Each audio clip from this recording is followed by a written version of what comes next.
azoza yitaho iterambere rya basketball muri rusangi kuva i Bujumbura gushika no hagati mu gihugu atantara n'imivuyemo. Uwo nawe nta wundi twashize imbere mu guharirwa ni Manirakiza Jean Paul. Jean Paul Manirakiza niwe yashizwe imbere n'umugwi Aigle Noir kugira userukire mu matora yo kurongora ishirahamwe rya basketball mu Burundi FEBABU. Uwo mugwi ukamenyesha ico bisunze n'ingene uwuzotwara FEBABU bifuza ko yoba ameze.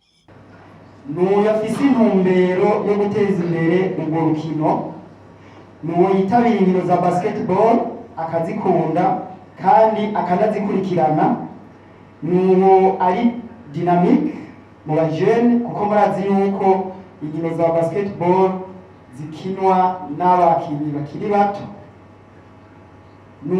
Azohagararira urwo rukino mu gufata ingingo zibereye, mu kurondera uburyo bukwiye kugira ishirahamwe rikore neza, iryo shirahamwe rikoze neza kugira n'abakinyi bamererwe neza.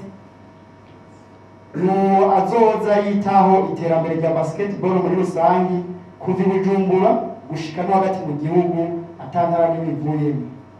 Umukenguza amateka Reverend Kuriyo ari nawe yatanguje uwo mugwi Aigle Noir avuga ko ayo matora yateguwe muri ya ntumbero yo kubandanya bateza imbere ugwaruka biciye muri sport, ndetse agasaba uwo yashizwe imbere n'uwo mugwi ko agize amahirwe agatorwa yoca ategura ihiganwa ry'umupira w'amaboko basketball ku rwego rw'igihugu.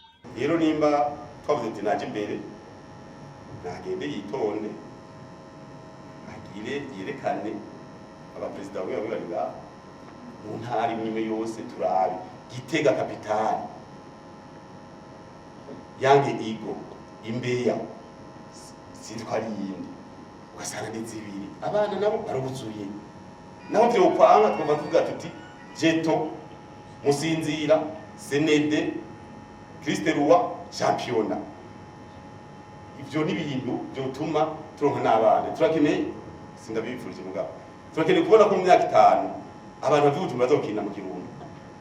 Kujya kwa football twaje buke badusumbye afite 12 kuri ine muri guru, ubasigara nyine dufite 12 ruguru. Byarahindutse kuko ruguru hari inyuma y'urugo. Sinzi ko muzi icyo bita inyuma y'urugo.